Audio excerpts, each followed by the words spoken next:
تشاهدون أمامكم أفراد عائلة واحدة. لنقل أن هذا الطفل أصيب يوماً ما بسعال بسيط، ولكن حالته ازدادت سوءاً مع مرور الوقت. سوف تسمعون الآن مقطعاً صوتياً لسعال الطفل، وعليكم الانتباه جيداً للصوت الذي يصدره الطفل عندما يسترد نفسه.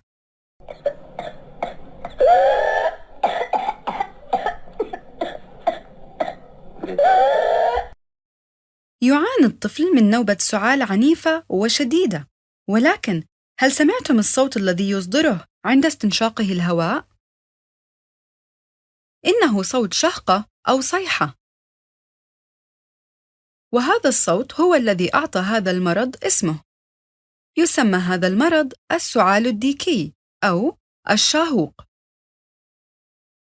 وهو التهاب تسببه بكتيريا اسمها البورديتيلا الشاهوقية. لو نظرتم لها من خلال مجهر لشاهدتم بكتيريا عضوية الشكل كهذه التي رسمتها. تصيب هذه البكتيريا الممرات التنفسية، وتطلق مواداً سامة تلحق الضرر بالممرات التنفسية وتسبب التهابها. يؤدي الضرر الناتج إلى تشكل المخاط، مما يسبب حدوث منعكس سعال قوي. وعندما يسترد الطفل نفسه بعد نوبة السعال، ينتقل الهواء بسرعة عبر الممرات التنفسية المتورمة، وهذا ينتج صوت الشهقة الذي سمعتموه. مرض السعال الديكي مرض معدي جداً، لأنه ينتقل من شخص إلى آخر عبر رذاذ المخاط الذي يحتوي على البكتيريا الحية، والذي ينتشر بعد السعال أو العطاس. لو كانت الأم تقف بالقرب من ابنها عند سعاله، فقد تتنفس جزءاً من رذاذ المخاط وتصاب بالعدوى، أو قد تنتقل العدوى عبر الأسطح المشتركة. فلو لعب الولد بلعبة مثلاً والتقطتها أخته، تنتقل البكتيريا إلى يديها، وإن قامت أخته بحك عينيها أو أنفها ستتمكن البكتيريا من الدخول إلى الجسم. ولهذا من المهم تغطية الفم بالمرفق بدلاً من اليد عند السعال، وغسل اليدين باستمرار. ولهذا يرتدي موظفو الرعاية الصحية القفازات والأقنعة عند تعاملهم مع المصابين، حتى لا تنتقل الأمراض المختلفة بين المرضى. هنالك مرحلة معينة يكون فيها احتمال انتقال العدوى أشد من الفترات الأخرى. انظروا لهذا الإطار الزمني لتفهموا الأمر بشكل أفضل.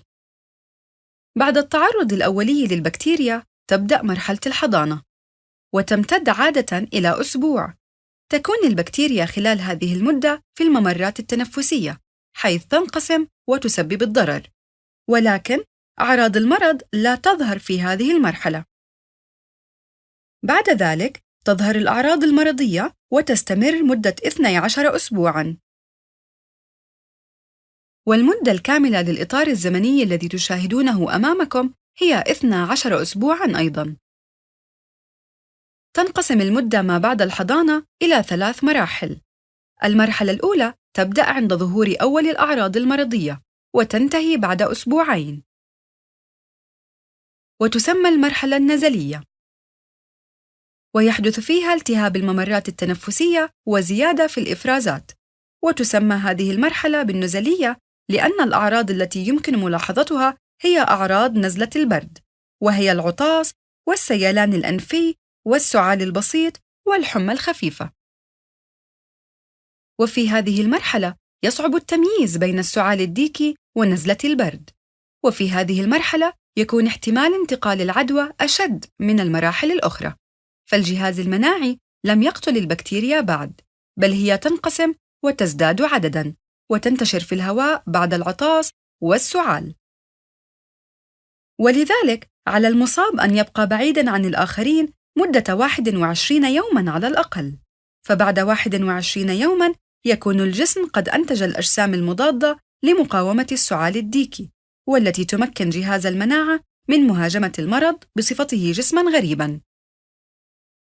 بعد ذلك تبدأ المرحلة الانتيابية، وتستمر ما بين أسبوعين إلى 8 أسابيع، ويكون معظم البكتيريا قد مات في هذه المرحلة، مما يعني أن احتمال انتقال العدوى قليل، وعلى الرغم من موت البكتيريا إلا أن الالتهاب والضرر الذي حدث خلال المرحلتين السابقتين يسبب نوبات سعال شديدة وصوت الشهقة الذي سمعتموه. سبب تسمية هذه المرحلة بالمرحلة الانتيابية هو عودة الأعراض للظهور من جديد وكأنها تتناوب. الأعراض في هذه المرحلة هي السعال الشديد والمتعب، والذي يتبعه في الكثير من الأحيان الاستفراغ وغيرها من المضاعفات. بين الأسبوع 8 والأسبوع 12 يدخل المريض مرحلة النقاهة، وفيها يبدأ المريض بالتعافي من المرض. في هذه المرحلة يكون الجسم قد تخلص من المرض، وعليه الآن أن يتعافى من الضرر الذي سببه المرض في الممرات التنفسية. وبمرور الوقت تخف شدة السعال، ولكن ذلك يأخذ وقتاً طويلاً. وعلى الرغم من أن الإطار الزمني للمراحل الثلاث واضح أمامكم، إلا أن التفريق بين هذه المراحل في الحياة العملية أمر صعب، والسبب في ذلك يعود إلى عدد من عوامل التغيير. عوامل التغيير هي أي عوامل تغير مدة أو شدة المرض. العمر مثلاً هو عامل تغيير، فالأطفال الرضع قد لا يتمكنون من استرداد نفسهم بقوة بعد نوبة السعال، ومن دون مرور الهواء بسرعة عبر الممرات التنفسية المتورمة لن يصدر الطفل صوت الشهقة. وقد يصاب الكبار بنوبة سعال دون أن يصاحب ذلك صوت الشهقة، لأن حجم الممرات التنفسية لديهم أكبر، فحتى لو تورمت لا يؤدي ذلك إلى تضيق مجرى الهواء كثيراً.